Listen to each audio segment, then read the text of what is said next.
The patient today is a Japanese knife that I received in a box the other day. It's a Japanese Deba knife, one of the 3 types of Japanese fish knives. We're going to sharpen it up and put a razor edge on it, but more about that later. Now unfortunately my linisher died and I haven't had a chance to replace it yet.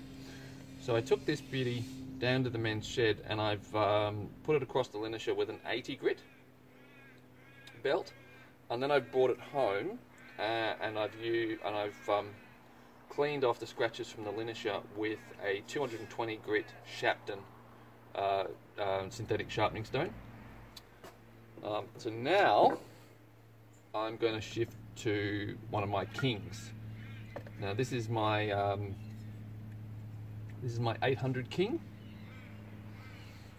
Now the King sharpening stones are quite cheap, so they're very economical. They're very effective stones. They cut very quickly. They're very responsive. You can feel them working, and you can probably hear how well that's working too. Once if you know anything about sharpening, you'll recognise that sound as a stone that's cutting fast. But they are incredibly soft. And so on a regular basis, when you're doing a restoration like this, you will need to stop and make sure that they're flat. This is a new workstation for me. I'm not used to using this bench because I only just finished making it yesterday. But I'm going to have to make some stone stands because it's just a little bit more slippery than the way I have been doing it. The stone's moving around a little bit more than I like. Now I'm keeping the knife perpendicular to the stone because when I was using the Shapton, I had it on a 45. They're normally with Debas, and in fact all Japanese knives to my knowledge, they are single beveled knives. You see, this is, if you look here, this side is supposed to be flat, and this is the side that's supposed to have the bevel.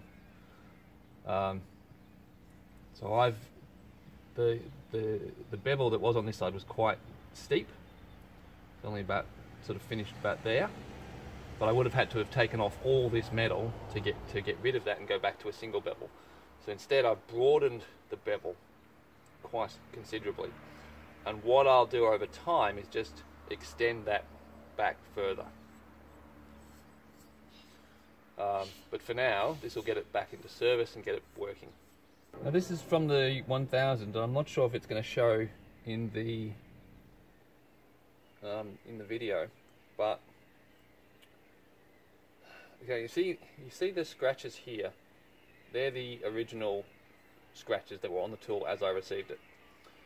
And these ones up here, they're from the 80 grit linishing belt, and you can see there's some there that I haven't removed with the with either the Shapton or the 800 stone, and there's also an area down here as well. Yeah, this side's a lot better, but I think on this side I need to go back to the Shapton and have another crack at it. Oh wow! It's a whole stack of black cockatoos just flew over. Don't normally see, you'll normally only see, you know, a pair, but or 6 or 8 maybe, but that was like 20, 30 something.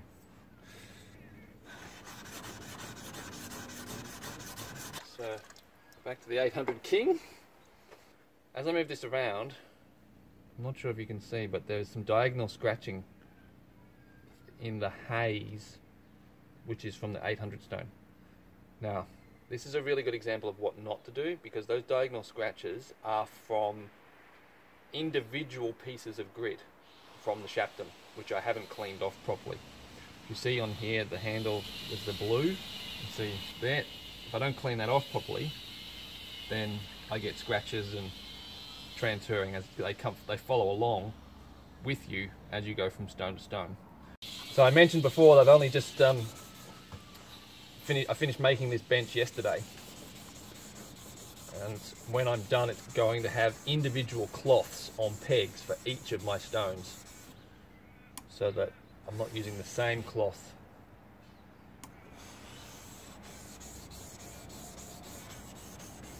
to clean off the dross, and therefore contaminating my stones and my sharpening as I go from stone to stone to stone.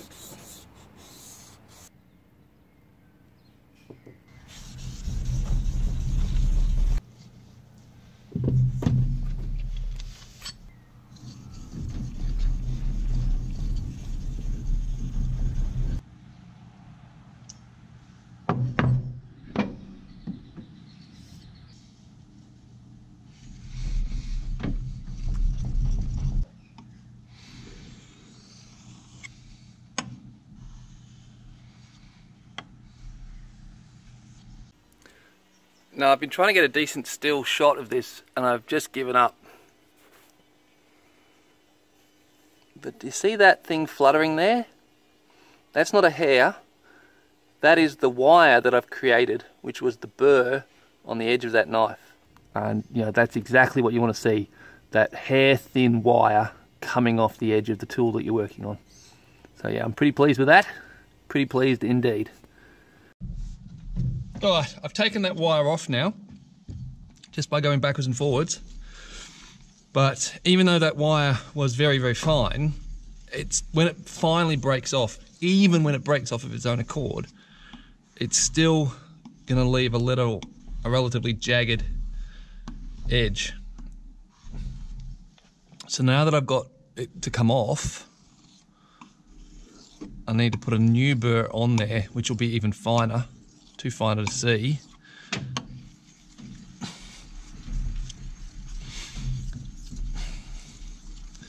And then take it off again, and that's when I'll finish sharpening. So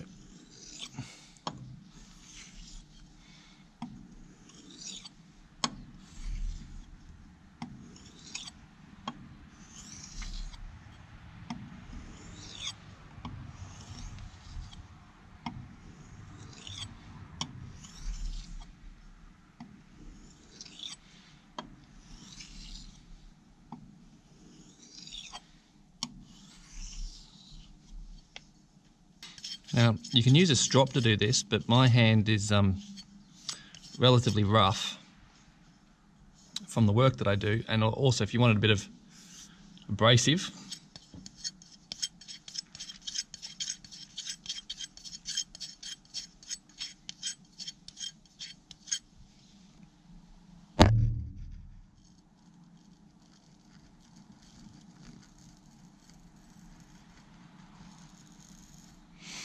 yeah, I'm pretty happy with that.